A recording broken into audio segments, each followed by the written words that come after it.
जो इन खातून का तीसरा सवाल था, लास्ट वाला था, उसमें वो चल प्ले कर दें, क्या है? सीखने को तो बहुत कुछ है उसमें। तो इसी तरह से ये देखिए आगे वो सर्वाइकल कैंसर की जो वैक्सीन के ऊपर डॉक्टर साहब की वीडियो थी, वो कितनी अच्छी थी, कितनी फ्रूटफुल थी। तो उससे सीखने को तो बहुत कुछ है उसमें। तो इसी तरह से ये जो बच्चों के इश्यूज हैं, इनको भी एड्रेस करें, और बखसूस वो पेरेंट्स जो खास तौर पे वालदा जो जॉब कर रही हैं उस हवाले से,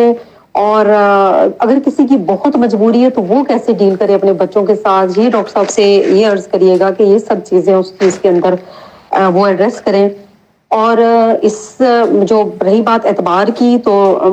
अल्लाह का करोड़ बार शुक्र है कि जिस बच्ची का मैंने ऊपर जिक्र किया उसके पास तो बहुत मुखलिस रिश्ते हैं उसके बच्चों के लिए, जो उसके ननियाल साइड पे हैं। और लेकिन जो ददयाल साइड है वो मैंने आपको सारी बता दी है, क्योंकि अगर मैं आई विटनेस ना होती तो शायद मैं ये बात ना करती, लेकिन क्योंकि मैंने खुद ये चीज़ें देखी थी उनके उस घर में, तो अल्लाह ताला रहम फरमाए उनको, अल्लाह ताला की तरफ से हदायत हो जाए, आमीन। तो लेकिन ये जो चीज़ें वहाँ से उनको बहुत ज़्यादा मसाइल है, वो उनके ऊपर नहीं छोड़ सकती, क्योंकि उन्होंने सिर्फ यही पूछना है कि माँ बाप लड़ते तो नहीं है। यहाँ तक कि जब ये बच्चे छोटे छोटे थे, बिल्कुल बहुत छोटे छोटे थे, तो इनकी नंद जो है वो इनके घर जो आया जी काम कर रही थी, उनसे कहती हैं कि मेरा भाई बच्चों से प्यार करता है या कोई नहीं। उसने कहा मेरे सामने तो करता है, मुझे तो नहीं पता, लेकिन ठीक ठाक उनके साथ बात करता है। अब किसी फुफ्फो का ये पूछना कि अपने भाई के हवाले से, और फिर यही बातें एक दूसरे के साथ डिस्कस करना, और फिर जब मियाँ बीवी अच्छे तरीके से बैठे हुए हों तो कोशिश भी करनी कि उनके दरमियान में किसी न किसी बात का झगड़ा करवाना। तो ये सब चीजें वालदा और उन बहनों का जो है ना, आप कह लेंगे उनका मरगूब पेशा है या जो भी कह लें, तो अल्लाह ताला उनको हदायत दे, अल्लाह ताला बल्कि मुझ समेत हर एक को हदायत दे। तो जब इस तरह की सिचुएशन हो तो उन पे आप ट्रस्ट नहीं कर सकते, तो जिन पे आप ट्रस्ट कर सकते हैं, जाहिर है उनकी अपनी भी जिंदगी है, उनकी शादियां, उनके बच्चे, तो उनके अपने अब मसले हैं, तो हर रोज तो आपके घर में कोई नहीं जा सकता। तो अब ये जो इस तरह की वर्किंग लेडीज होती है, फर्ज करें कोई बहुत मजबूरी में भी जॉब कर रही है, फॉर एग्जाम्पल भाई मतलब ऐसी बहुत सारी खवातीन है दुनिया में जो शायद सिंगल पेरेंट भी होंगी, वो अगर काम कर रही हैं, तो मतलब डॉक्टर साहब से ये अर्ज करिएगा कि दोनों को मतलब इन मसलों के ऊपर बात कर दें कि एक तो वो जो सिंगल पेरेंट है वो जो काम कर रही है, तो जाहिर है उसकी तो चलो मजबूरी है कि वो ये काम करेगी, तो वो अपने बच्चों को कैसे मैनेज करें, और जो वो जो शौकिया कर रही है या पहले उनकी मजबूरी थी अब वो उसको पूरा करना चाह रही है, अपने आप को कह रहे हैं कि मेंटेन बंदा रहता है, चले सही है मेंटेन हो जाए, लेकिन फिर घर को कैसे मैनेज करें,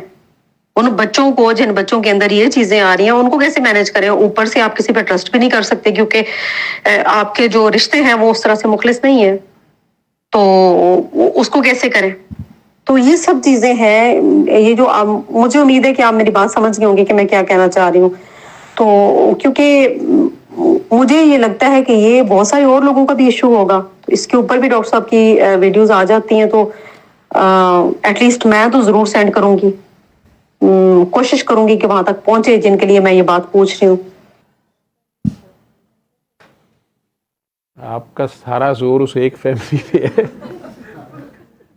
और उसमें सॉरी टू से आपकी जजमेंट आप कह रही हैं मेरी पर्सनल ऑब्जर्वेशन है, और ददयाल ही ख़राब है और ननियाल बहुत अच्छा है।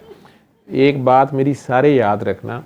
कि 99% ऑफ द केसेस में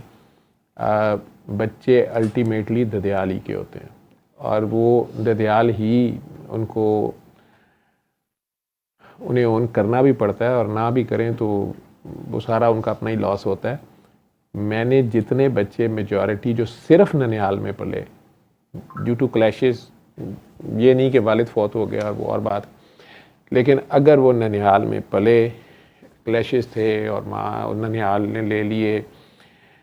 जब भी वो बड़े हुए 20-25, उन काकियों और काकों की जो ग्रीवेंसेस अपने ननिहाल के लिए थी, वो पर्सनैलिटीज़ शैटर्ड थी, शदीद रेज में थी, नेगेटिव थॉट्स के साथ थी, और ददयाल वालों ने चाहे उनकी बात भी नहीं पूछी, वो ददयाल वालों को ढूंढ रहे होते थे, और या उनके लिए उनके पास ये होता था कि हमें तो मिलने नहीं दिया गया, या हमें क्या पता है, या हमें बताया गया लेकिन हमें मामू ने ये ताना दिया, मामी ने ये कहा, खाला ने फलां टाइम पे ये कहा, नाने ने ये कहा, नानी ने ये कहा। उनसे बात करो तो वो कहते हैं कि हमने तो इनको देखे जी, गैरों के बच्चे थे, हमने पाले, मैंने इस उम्र में पाले, इस बेटी का बोझ भी उठाया। ये सारी बातें मुआशरे में आप जो बात कर रही हैं ये बिल्कुल हैं। बड़े बड़े अच्छे माँ बाप भी हैं, बच्ची के माँ बाप भी अच्छे हैं, ददयाल भी अच्छा है। मुझे नहीं समझ आती कि फुफ्फो जो है वो तो पूछती है कि मेरा भाई जो है वो प्यार करता है, बच्चों से प्यार तो नहीं करता, बीवी से प्यार तो नहीं करता, लेकिन यही फुफ्फो जो है जब खाला होती है तो वो अपनी बहन के लिए बहुत अच्छी है और उसके बच्चों के लिए अच्छी है। तो मेरा तो ख्याल है कि फिर वो ननिहाल के तौर पे भी उतने ही बुरे होंगे और वो भी नहीं चाहेंगे कि उनकी बहन की अंडरस्टैंडिंग जो है बहुत अच्छी उनके खामद से हो या उसका खामद उनकी बहन से ज़्यादा प्यार करे। तो ये हो नहीं सकता। ये हमेशा ददयाल ही क्यों ख़राब होता है। लेकिन वही ददयाल, चूँकि उनके घर भी बहनें हैं, बेटियां हैं, तो वो कहीं ननिहाल भी होता है। अब जब वो ननिहाल होता है तो वहाँ वो ठीक होता है। ठीक है, तो ये सारी रेफरेंस है आपका चीज़ों को देखने की, रिलेटिव आपके एंगल हैं। असल बात सारी फिर वही आ जाएगी कि इन सारों का अल्लाह, तो जब तक इन्हें उस अल्लाह का एहसास, उस अल्लाह को अल्लाह की तरह नहीं मानेंगे जो हर जगह इनके साथ होता है, चाहे ये ददयाल हैं, ननियाल हैं, ये किसी की सिर्फ बीवी है या खामद है, नंद है या साली है,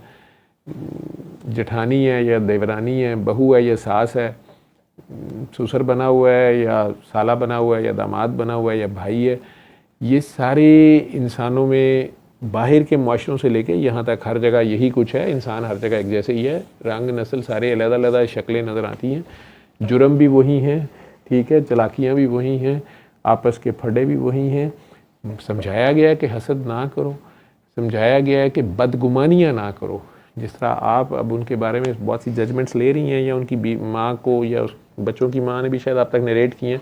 ये सब बदगुमानियाँ हैं और ज़िदबाजियाँ हैं, होती हैं जब एक टिट फॉर टैट चल रहा होता है। तो इसमें मैं इन सारों को तो दुआ का ही कहता हूँ, इनको सबको अल्लाह के आगे ही पेश करता हूँ। मेरे पास, मैंने कई बार कहा है कि मेरे पास आज तक जो है, मैं ये भी नहीं कह सकता कि 99%, 100% ही, चूँकि वो चंद जो 4 या 5 हैं वो लाखों में वो 1% नहीं बन सकते, ठीक है, या हज़ारों में जितनों को मैंने डील किया है, फ़ोनों पे, क्लिनिक्स पे, इकट्ठी गैदरिंग्स में, अलहदा में, मुझे सारे मज़लूम मिले हैं, कोई जालिम नहीं मिला। मासवाए 3, 4, 5 के जो रोते हुए अकेले में आए, उन्होंने कहा कि मैंने जुल्म किया, मैंने अपने पे किया या बीबी पे किया या बाप पे किया या माँ पे किया या ससुराल पे किया या बच्चों पे किया या मुआशरे पे किया। एक बंदा ऐसा भी मिला जिसने कहा कि मैंने मुआशरे पे किया, मैंने जाली दवाइयाँ बनाई हैं, ये किया, वो किया, फलां किया। एक ब्यूरोक्रेट आजकल रोता है कि मैंने बहुत ये किया, वो किया। नहीं मिला मुझे कोई भी। सारे यही कहते हैं कि मैं बड़ा मजलूम हूँ और मैं उन्हें कभी भी नहीं कहता कि तुम झूठे हो। लेकिन मुझे ये पता होता है कि ये बीबी जो मेरे पास रोती हुई आई है कि मेरा घर टूटने लगा है, मेरा खामन दूसरी शादी करने लगा है, मेरी बच्चियां ख़राब हो गई हैं, वो हाथ में नहीं है, वो घर छोड़ के जा रही हैं, या बेटे ये कर रहे हैं, बाहर के मुल्कों का हो यहाँ का हो, मैं ये कहते ही नहीं कि वो जालिम है या मजलूम है। मेरे पास तो एक ही बहुतियाँ गल्लां दा इको ही हल, नो आप ट्यूबवेल, तो मेरे पास तो अल्लाह ही होता है। मैंने उससे कहना जी अल्लाह के पेश हो जाओ, मुझे क्या ज़रूरत है। मैं मान लेता हूँ कि वो सब मजलूम है, ठीक है। मैंने कहा कि आज तक चंद लोग हैं जिन्होंने माना कि हम जालिम हैं, हमसे गलती हुई है, नहीं तो सारे ही मजलूम होते हैं। मुझे इतना टाइम अगर मैं ये लेके बैठ जाऊँ कि इनमें से कौन मजलूम है और कौन जालिम है और कितना है, मेरे पास टाइम नहीं होता। हाँ, अगर कोई बहुत इंसिस्ट करता है, इतनी दुखी कहानी होती है और मुझे लगता है कि अच्छा यार ये वाकई बहुत मजलूम है, तो मैं उसे अली हक भी करा देता हूँ, ठीक है। नहीं तो सूरह रहमान और दुआ, ना ही इस चक्कर में पड़े। मैं दोबारा दोहराने लगा हूँ, आप तो शायद दुआ नहीं करवाती हैं, जो लोग दुआ करवाते हैं मैंने देख रहा हूँ। पिछले महीने में ये मुझे टाइम मिला कि मैंने मुख्त लोगों के कुछ चुप करके लाइव सुने, कुछ की चैट सुनी, कुछ जो भी वो सोशल मीडिया पे वो कर रहे थे, या कुछ खुद जब नरेट करते हैं मैं खामोशी से सुनता हूँ। फिर जो अगर डिस्कस करता हूँ उसे प्यार से बताता हूँ, बेटा कि यार तुम क्यों इसको हर बात को ये फार्मूले बना रहे हो कि बस हर बंदे ने कोई गुनाह किया है और उसके बाद वो फंस गया और फिर तुम उसको डांटे लगाने भी बैठ जाते हो या ताने मारने बैठ जाते हो। ये मकसद नहीं है। अगर मेरी वीडियोस निकाल के देखो, ये लफ्ज़ बड़े ध्यान से बोलने पड़ते हैं। मैंने बड़े सोच सोच के कई सालों में उतने लफ्ज़ शेयर किए आप लोगों से जो बाबा ने भी मेरे साथ बोले अलहदा, और फिर मुझे कहा उन्होंने इस पर सोचो, और बहुत साल सोचने के बाद मैंने मज़ीद इसे बोलने से पहले सोचा कि यार ये एक स्टिग्मा ना बन जाए। लोग हर बंदे को यही ना कहना शुरू कर दें कि तुमने कैंसर है, बस ठीक है तुमने ये किया। नहीं, मैंने बार बार कहा है कि मेजॉरिटी जो है वो गलती से ही फंसी होती है, क्योंकि अल्लाह ज़ालिम नहीं है। लेकिन आजमाइश भी हो सकती है, वो नेक आदमी भी हो सकता है, मजलूम है हो सकता है। लेकिन आपने जब जालिम और मजलूम दोनों को एक ही दवाई देनी है, रहमान कहते ही उसे हैं, ठीक है, तो आप इस चक्कर में ना पड़ें, ना ही उसके ऊपर अपनी करामत दिखाने की कोशिश करें कि मुझे पता चल गया कि तुमने शराब पी है। ठीक है, आपने उसको प्यार से वो तरीका इलाज बताना है। हाँ, अगर वो ज़्यादा दिन गुजरते हैं या बार बार आपके पास ही आ रहा है और फिर आपको लगता है उसके रिजल्ट्स नहीं आ रहे, और वो बार बार कई बार अगर एक्यूज़ करता है अल्लाह को या कुछ, तो आपके ख्याल में दिल में जो आवाज़ एक होती है, मैं अगर उसे इशारे से कहता हूँ बेटा कई बार ऐसे गलती हो जाती है, क्योंकि ये नज़र आ जाता है कि इस बंदे के पास सब्र नहीं है। इसको मैं अल्लाह बता रहा हूँ, ये सूरह रहमान सुन भी रहा है, सुन के आ भी गया है, और ये अभी भी उसके हुजूर पेश नहीं हो रहा, सरेंडर नहीं कर रहा, और अभी भी अल्लाह को एक्यूज़ करी जा रहा है। तो उसको सोचने में मजबूर करने के लिए कई बार मुझे उसको कहना पड़ता है कि यार कोई इस तरह की गलती तो नहीं हो गई या कैसे। तो वो बैसियत डॉक्टर तो मुझे वैसे ही मेरे पास वो बहुत सी चीज़ों को जो रीज़न्स एज ए डॉक्टर पता है कि क्यों होती हैं, क्या होती हैं। मैं वो फजूल वीडियोस देखे, बच्चों का आप बात करें, बड़े सारे इसमें इन्वॉल्व हैं।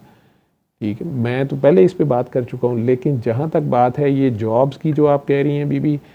अगर कोई खातून एक्स्ट्रा पैसे कमाने के लिए कर रही है या अपनी वो लाइफस्टाइल इंप्रूव करना चाहती है, या आजकल है कि नहीं बच्चे बड़े हो रहे हैं, कल को ये करना है वो करना है, मजबूरी की बात और है। लेकिन फिर वही बात आ जाती है, मैं ऐसी फैमिलीज़ को जानता हूँ कि माँ बाप दोनों नौकरी कर रहे थे, या जैसे आपने कहा सिंगल पेरेंट है, कहीं वालिद की डेथ हो गई या सेपरेशन हो गई, माँ बच्चा लेके बैठ गई या उसने रख लिया। मैंने देखा है कि उन्होंने जॉब के साथ फिर जो टाइम बचा वो उन्होंने बच्चों को क्वालिटी टाइम दिया, बच्चों में राइट और रॉन्ग की सेंस रखी, बच्चों को इस बात पे नहीं लगाए रखा कि तुम्हारा बाप भी जालिम था या तुम्हारी माँ ही ख़राब थी या तुम्हारे ननिहाल वाले ख़राब थे या तुम्हारे ददियाल वाले ख़राब थे। वो बच्चों को ये सारे रिश्ते बाद में चाहिए, वो फिज़िकली ना भी मिले, उन्हें मेंटली उन्हें ये स्टेबिलिटी चाहिए कि उनके माँ बाप कोई 10 नंबरी नहीं थे, या माँ उनकी कोई लूज़ करैक्टर नहीं थी, या बाप उनका जो था वो बहुत ही वीक पर्सनैलिटी नहीं था, या उसके ददियाल वाले जो थे वो कोई खून आशाम किस्म के जादूगर नहीं थे, या ननिहाल वाले जो थे वो कुछ सारे के सारे जो है वो हीरा मंडी के दलाल नहीं थे जो बेटी की। ये बातें आप बच्चों तक आने क्यों देते हैं? एक तो पहले सिंगल पेरेंट हो गए, आप दोनों की लड़ाई में जो खबासत हुई, जो भी हुआ, और उसके आपने अलहदा हो गए, चले जो भी मसला हुआ, उनमें एक जेन्युइन मजलूम भी है, तो उसके बाद आप उस बच्चे को कम से कम उसके दूसरे पेरेंट के बारे में अदालतों में ले जाते हैं, तब भी उनकी पर्सनैलिटीज़ ख़राब होती हैं। और बाद में भी अगर आप उन्हें ये सबक देते रहते हैं, या उनके ननिहाल या ददियाल वाले। और ये भी याद रखना कि अल्लाह ने बार बार कुरान में कहा है कि तुमने एहसान करके अगर जताना है ना तो ना जताओ, शैतान तुम एहसान ही ना करो, ये अल्लाह का हुक्म है।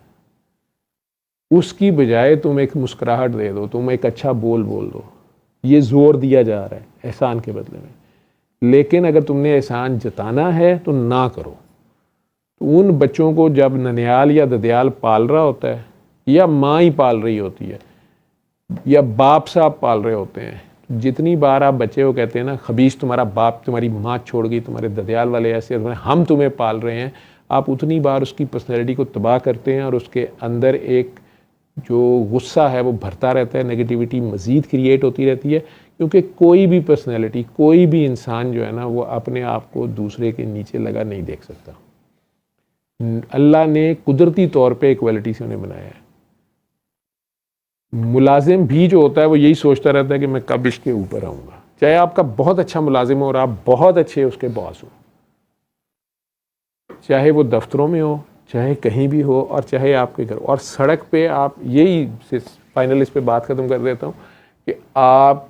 किसी को गंदे नाले से भी निकालते हैं ना, किसी इंतहाई मुश्किल सिचुएशन में उसको आउट ऑफ द वे जाके हेल्प भी करते हैं ना, उसमें से निकल के तो वो मशकूर तो होता है और साथ कहता है कि अल्लाह मुझे मौका दे, मैं भी खिदमत कर सकूँ, मैं एहसान उतार सकूँ। मतलब उसी भी गटर की डिग्गो तो कभी मैं भी तो कड्डा। मतलब उसकी पर्सनैलिटी, उसकी जो नेचर है, उसकी जो खुददारी है, इलामा इकबाल वाली खुदी नहीं जो शाह जी कह रहे थे खुदी को कर बुलंद इतना, वो तो वैसे कहते कि अल्लाह के साथ इस लेवल पे ले जा, तू मंगी जाने। ठीक है, उनका खुदी तो इतना बड़ा चैप्टर है कि उस पर सारी ज़िंदगी बोलते रहो, वो इकबाल ही समझा सकता है या प्रैक्टिकल से समझ आ सकता है, वो नहीं मैं बात कर रहा। तो वो जो उसकी अपनी एक किस्म की जो फॉल्स ईगो भी है, वो बर्दाश्त नहीं कर रही कि वो आपके नीचे लग गया है। ठीक है, और हमारे माशरे में तो अब ये हाल हो गया इस डरे हुए माशरे में, और जितनी तेज़ी से हमारी इखलाकी इक़दार डिटीरिएट किए हैं कि अगर आपका किसी से ताल्लुक़ रिश्ता नहीं है और सड़क के ऊपर आपने किसी को गिरते देखा है, आप उसको अगर आउट ऑफ कर्टसी, अव्वल तो अब कोई नहीं रुकता, लेकिन आप आउट ऑफ कर्टसी फटाफट उसके पास भागे जाते हैं, उसे उठाने लगते हैं, तो सबसे पहले वो बेचारा अपनी जेब पे और मोबाइल पे गिरा हुआ भी हाथ रख के आपको ऐसे देख रहा होता है कि नहीं ये कोई चालाकी लगाने लगा मेरे साथ, ये फ्रॉड ना लगा जाए, ये जेब ही ना काट दे, ये फ़ोन ना ले जाए। तो हमें उस पर भी नहीं एतबार होता जो हमारी तरफ हेल्पिंग हैंड कर रहा होता है, इसलिए कि जिन्होंने किए उन्होंने हमारी जेबें काटी हैं, उन्होंने ये सारा कुछ मुसलमान मुआशरे में अगर हुआ है तो मैंने किसी को क्या इस्लामियात पढ़ानी है, यहाँ माशरती लूम ही नहीं पूरी हो रही।